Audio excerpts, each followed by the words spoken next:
અરે આ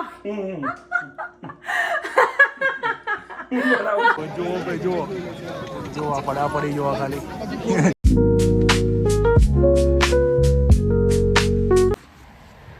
ચલો તો ગાઈઝ આજે આપણે શાક માર્કેટ જઈએ થોડું શાક લેવા.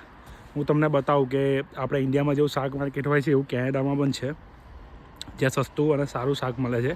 તો આ વીકમાં એક જ વાર હોય, જેમ કે દર સોમવાર 2 કલાક માટે જ આવે. 2 કલાકમાં બધું શાક વેચાઈ જાય. તો હું તમને બતાવીશ ત્યાં કેવી ભીડ અને કેવી પડાપડી થાય છે. ચલો તો જઈએ આપણે. રસ્તામાં બતાવું તમને કેવું હોય છે. ત્યાં સુધી જો ગાડી બી ધોવાની થઈ ગઈ છે સાઈડમાં, રીતે કદાચ દેખાતું નહીં હોય તમને.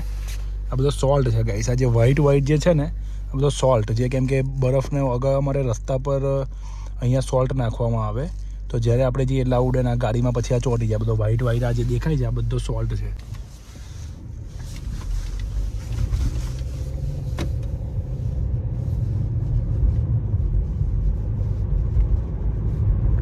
જો ગાઈસ આ જે સામે દેખાય છે ને બિલ્ડિંગ એ હોસ્પિટલ છે.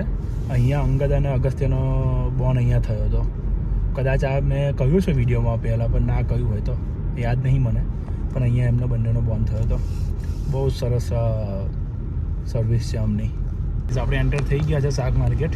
શાક માર્કેટ હજુ ભરાયું નહીં, બધા રાહ જોઈને ઊભા છે. જો ભાઈ ટ્રક આવી ગઈ છે. આ ટ્રકોમાં શાકભાજી આવી ગયું છે. જો ગાઈસ બી પડાપડી ચાલુ અહીંયા. જો ત્યાંથી સિગ્નલ મળશે એટલે પછી જોજો.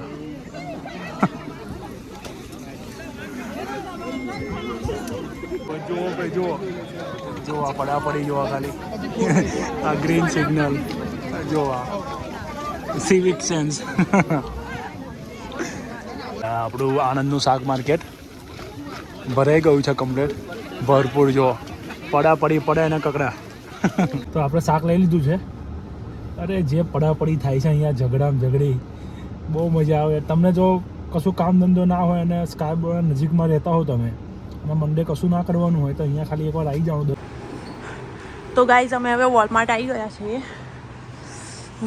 હવે અમે ગ્રોસરી લેવા આવી ગયા છીએ. હું તમને બતાવું કે અહીંયા શું મળે છે.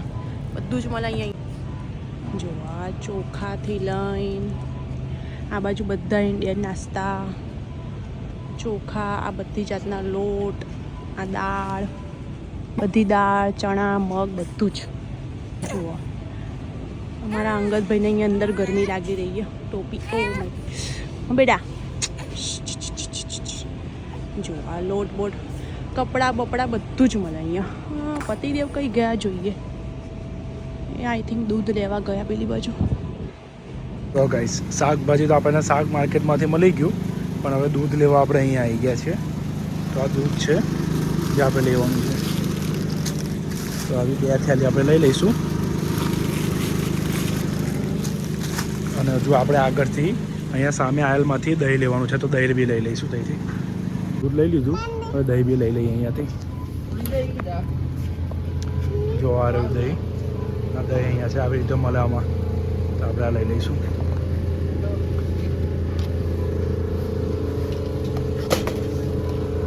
જો ગાઈઝ વોલમાર્ટ આવું અને હું બેબી સેક્શનમાં ના આવું એવું બને જ નહીં. આ મારું ફેવરેટ સેક્શન જોવા. અહીંયા બધા છોકરાઓના કપડાં મળે, સસ્તા ને સારા મળી જાય. જો આ ગટુડી આ રહી. જો કંઈ દ્રાક્ષ લઈ લઈએ આપણે. મારા જોડે નહીં એટલે આપણે સ્ટોલર બધું મૂકવું પડશે પહેલાં.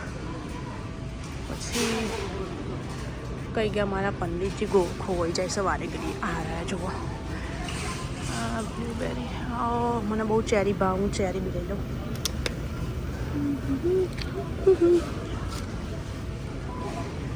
$6 પર એલબી. કેટલું મોંઘું શાકભાજી છે ભાઈ. એન્ડ પાઇનેપલ બી ના નહીં લેવું. તો ગાઈઝ આજનો તો આખો દિવસ અમારો શોપિંગમાં જ પતી ગયો.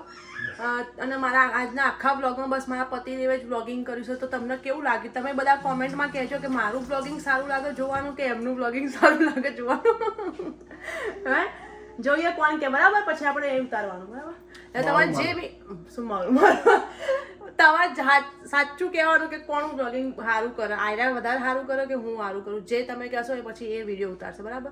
કેમ કે બહાર જવાનું શોપિંગ કરવાનું હોય બધું કામ એમનું જ હોય. મારે 2 છોકરાને લઈને કંઈથી જવાનું, એટલા માટે અમે આજે આ જ દેખાયા બ્લોગમાં, કેમ કે હું તો નહીં જતી 2 છોકરાને લઈને બહાર ઠંડીમાં. બધું કામ મારે જ કરવાનું એટલે તો હવે અમે મેથીના ભજીયા બનાવીએ છીએ, પણ હવે અમે નહીં. અરે આ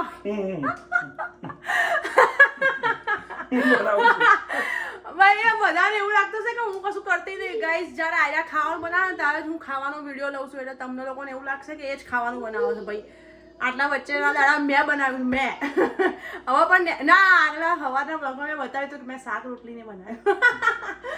તો બરાબર, હવે આજના માટે આટલું જ. ત્યાર સુધી બાય બાય, ટાટા. અને તમને વિડીયો ગમ્યો હોય તો લાઈક, શેર અને અમારી ચેનલને સબસ્ક્રાઈબ કરી દેજો જેણે ના કરી હોય.